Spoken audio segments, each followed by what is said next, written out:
अच्छा निर्णय नहीं ले रही है। यहाँ तक अतिथि शिक्षकों के पास न एंड्रॉइड मोबाइल है। 80% हमारे अतिथि शिक्षक ऐसे हैं जिनके पास कीपैड मोबाइल है। कीपैड मोबाइल जो बटनों से चलता है, और ई अटेंडेंस जो स्मार्टफोन होते हैं, एंड्रॉइड फोन होते हैं, इनसे लगाने के लिए हमको निर्देश दिए जाते हैं। ये सरासर अन्याय है। सभी विभागों में ई अटेंडेंस लागू की जाए, तत्पश्चात स्कूल शिक्षा विभाग में लागू की जाए। बोलो भारत माता की, बोलो भारत माता की। आजाद स्कूल अतिथि शिक्षक संघ जिंदाबाद, जिंदाबाद। आजाद स्कूल अतिथि शिक्षक संघ जिंदाबाद, जिंदाबाद। आज आजाद स्कूल अतिथि शिक्षक संघ मध्य प्रदेश के आह्वान पर बारडोली जिला इकाई की अटेंडेंस के विरोध में ज्ञापन सौंपने जा रहा है। और स्कूल शिक्षा विभाग के आयुक्त महोदय ने एक फरमान जारी किया है, और उस फरमान में कहा है कि अतिथि शिक्षकों को 18 जुलाई से ई अटेंडेंस लगाना है। मैं आयुक्त महोदय से पूछना चाहता हूं, शायद उनको ये मालूम नहीं कि ग्रामीण क्षेत्रों में, दूर दराज के इलाके में गरीब अतिथि शिक्षक 80% ऐसे हैं जिनके पास एंड्रॉइड मोबाइल नहीं, जिनके पास मोबाइल रिचार्ज करने के लिए पैसे नहीं है। अप्रैल से हमारी सेवाएं बंद कर दी जाती है और 1 जुलाई से हमारी सेवा पुनः चालू कर दी जाती है। अगस्त सितंबर, पिछले साल तो 14 अगस्त से हमारी ज्वाइनिंग थी, और स्कूल के बच्चों को आप 14 जून से आप बुला लेते हैं। मैं सरकार से या स्कूल शिक्षा विभाग से, स्कूल शिक्षा मंत्री से पूछना चाहता हूं कि जब आप 14 जून से विद्यालय में बच्चों को बुलाते हैं तो 70,000 अतिथि शिक्षकों के स्थान पर कौन से शिक्षक पढ़ाते हैं? केवल ढोंग और धतूरा ये आपकी सरकार कर रही है। स्कूल में कोई टीचर नहीं रहते हैं। ऐसी स्थिति में बेचारा अतिथि शिक्षक पूरी ईमानदारी और पूरी कर्तव्य निष्ठा के साथ पढ़ाता है, और उनसे आप कहते हैं कि ई अटेंडेंस लगाइए। जिनके पास 2 वक्त की रोटी का गुजारा करने के लिए पैसे नहीं रहते, ई अटेंडेंस का फरमान आप जारी करवाते हैं।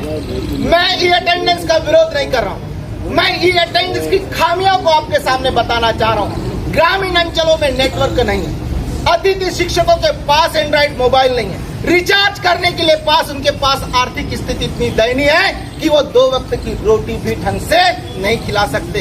यहाँ एक बात और मैं आप सबके सामने बताना चाहता हूँ, जितने भी मेरे ग्रामीण अंचलों के अतिथि शिक्षक साथी हैं या यहाँ पर मेरी जो बात सुन रहे हैं, साथियों 3-3 माह 4-4 माह अतिथि शिक्षकों की वेतन नहीं होती है। अल्पतम मानदेय 10,000 रुपए में हम काम करते हैं। जब बच्चा रोता है तो बिस्किट खिलाने के लिए अतिथि शिक्षकों के पास 5 रुपया तक नहीं रहता, तो 500 रुपए का रिचार्ज जो कैसे एंड्रॉइड मोबाइल में डालेगा और कैसे ई अटेंडेंस करेगा? सरकार सबसे पहले अतिथि शिक्षकों के खाते में एंड्रॉइड मोबाइल खरीदने के लिए 20,000 रुपए की राशि तत्काल उनके खाते में दी जाए, और प्रत्येक माह अतिथि शिक्षकों को रिचार्ज करने के लिए 500 रुपए की राशि दी जाए। अगर सरकार हमारी जो मांगे इन पर गंभीरता से विचार नहीं करती है तो अतिथि शिक्षक भोपाल की धरा पर इससे उग्र आंदोलन करेगा। नियमित शिक्षकों को आप EL, CL, प्रसूति अवकाश, मेडिकल, बहुत सारी सुविधाएं आप देते हैं, और हमारे बंधुआ मजदूर को आप क्या देते हैं? अगर कोई नियमित शिक्षक हमारे जगह आ जाता है तो हमारी दूसरी दिन से सेवा समाप्त हो जाती है। 18 साल से जो अतिथि शिक्षक काम कर रहा है बेचारा कहाँ जाएगा? अधिकांश अतिथि शिक्षकों की आयु पार हो चुकी है, 45-50 की उम्र पार हो गई। अगर वो अधेड़ उम्र में आप उसका रोजगार छीनते तो उसके बाल बच्चों का क्या होगा? इस सरकार को गंभीर चिंतन करना चाहिए, मनन करना चाहिए, सोचना चाहिए कि जब आड़े समय में अतिथि शिक्षकों ने आपकी स्कूल शिक्षा विभाग की व्यवस्था को शून्य से शिखर तक पहुंचाने का काम किया है तो सरकार का भी दायित्व बनता है कि इनके भविष्य को सुचारू रूप से चलाने के लिए अच्छी नीति बनाए और उनको नियमित रोजगार दे। परंतु सरकार पूरी तरह से निष्क्रिय है।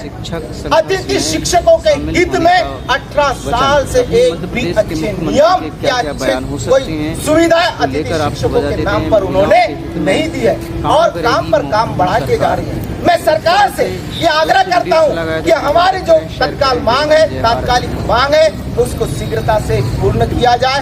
अन्यथा भोपाल की धरा पर मध्य प्रदेश का एक एक अतिथि शिक्षक जाएगा, उग्र आंदोलन करेगा, भूख हड़ताल करेगा, आमरण अनशन करेगा और अपनी बात मनवा के रहेगा। और जो भी उग्र प्रदर्शन होगा, इसका जो भी उग्र प्रदर्शन किया जाएगा, इसकी जवाबदारी शासन और प्रशासन की रहेंगे।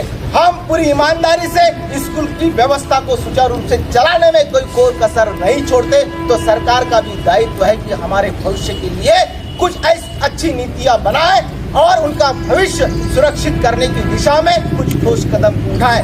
मैं आपके माध्यम से ये ज्ञापन आपके माध्यम से देना चाह रहा हूँ और हमारी बात आपके माध्यम से वहां तक पहुँचाए। बहुत बहुत धन्यवाद। अतिथि शिक्षक संघ जिंदाबाद, जिंदाबाद। आजाद स्कूल अतिथि शिक्षक संघ जिंदाबाद, जिंदाबाद। आजाद स्कूल अतिथि शिक्षक संघ जिंदाबाद, जिंदाबाद। भारत माता की जय, भारत माता की जय। वंदे मातरम, वंदे मातरम। बंद करो, बंद करो। देश के मुख्यमंत्री जी ने कहा है कि अब 50 से कम विद्यालय वाले जो स्कूल होंगे वो बंद कर दिए जाएंगे और उनमें इस प्रकार का ताला लगाया जाएगा कि अब चाबी भी अपने ताले को पहचान नहीं पाएगी, क्योंकि अब आने वाले समय में इसमें बच्चे नहीं पढ़ेंगे। इसमें वो बेरोजगार युवा जिन पर कोई काम नहीं है वो चरस पिया करेंगे, वो गांजा बेचा करेंगे। अब इनमें गांजे और चरस की दुकानें हुआ करेंगी। है मुख्यमंत्री जी, आप योगी हैं और योगी कोई भी फैसला लेने से पहले 100 बार गंभीरता से सोचता है। आपने एक भी दिन सोचा कि आपके सरकारी विद्यालयों में बच्चे रोजाना कम क्यों होते जा रहे हैं? क्यों कम होते जा रहे हैं? क्योंकि आपकी शिक्षा प्रणाली इतनी लचर है। इस 26 करोड़ के उत्तर प्रदेश में हम हर चीज में मजबूत है, हम रेवेन्यू में मजबूत है, हम जनसंख्या में मजबूत है। ऐसा हम पे कोई काम ना है जहाँ में हम मजबूत नहीं हुए। बाकी बावजूद भी बच्चा क्यों ना पढ़ जा रहे? एक गांव में 100-100, 200 बच्चा है पर सब प्राइवेट में जा रहे हैं। क्यों? ये तुम्हारी नाकामी है, ये सरकार का फेलियर है। अगर स्कूल मर्ज करने की आवश्यकता पड़ रही है तो ये तुम्हारी कोई उपलब्धि नहीं है, ये मुख्यमंत्री का फेलियर है। जीरो टॉलरेंस है, जीरो फेलियर है ये आपका कि आपको ये स्कूल बंद करने पड़ रहे हैं। क्यों? ये राम है हमारा, गौर से देखो, ये श्याम है हमारा। राम हमारा सरकारी विद्यालय में जाता है, माँ 2 एक 2 2 दूनी 4 पढ़ाया जाता है। राम श्याम हमारा प्राइवेट स्कूल में जाता है, वहाँ 2 1 2 2 2 4 सिखा रहे हैं। राम को सिखा रहे हैं तितली उड़ी बस में चढ़ी और श्याम को सिखा रहे हैं ट्विंकल ट्विंकल लिटिल स्टार। तब ऐसी स्थिति में क्या सोच रहे हो, क्या देश तरक्की करेगा? अरे बहुत सारे बच्चे सरकारी विद्यालयों में वह तक नहीं सीख पा रहे हैं जो उनको याद होना चाहिए और प्राइवेट स्कूल के बच्चे थ्रू आउट इंग्लिश में बात कर रहे हैं। तो आपको बंद करने की नौबत तो आएगी आएगी। सबकी एक जैसी किताबें क्यों नहीं है? अगर बंदी करना है साहब तो करिए, इस प्राइवेट स्कूलों को सब में ताला मारिए और या फिर अपने सब सरकारी स्कूलों में ताला मारिए और इनको सबको प्राइवेट की फीस दीजिए। ऐसे नहीं कि मन करेगा जैसी कोई नीति ले आओगे। एक बच्चा स्कूल आने तक कितनी मेहनत करता है इस स्कूल तक पहुंचने तक, भैया दिखाओ। ये कीच खच्चर नाली खरंजे में से, धूप पेशाबों में से निकल के नहीं आ और लाइटों के घर से निकल के पहुंचता है साहब, और आप स्कूल को बंद किए दे रहे। आओ जरा दिखाओ इस बच्ची के पैरों को, ये स्कूल जाने के लिए इतनी परेशान है तो देखो इसके पैरों की हालत, ये पागल हो रही है पर स्कूल कह रही है मुख्यमंत्री जी मेरी स्कूल को बंद मत करिए। बेटा रोजाना स्कूल जाती हो इसी पानी में से, आप क्या कहना चाहती हैं? मुख्यमंत्री बंद कर दे स्कूल को? नहीं आपके को नहीं। तो आपसे निवेदन है बॉस, कन्या तो प्राइवेट में तारो मारो, सब जनी जगह में पड़े हुए हमें, और फिर मारने तारो तो सब सरकारी ने बंद करो, प्राइवेट की फीस दे बच्चे के काज है। बोले भाई सबका आधार सत्यापित करो, फिर वो ऑनलाइन करो। जिनका आधार न बना हो उनका स्वयं आधार बनवाओ, खाना बनवा कर खिलाओ। मिड डे स्कीम में दूध फल सब्जी लाओ मंडी से, ठीक।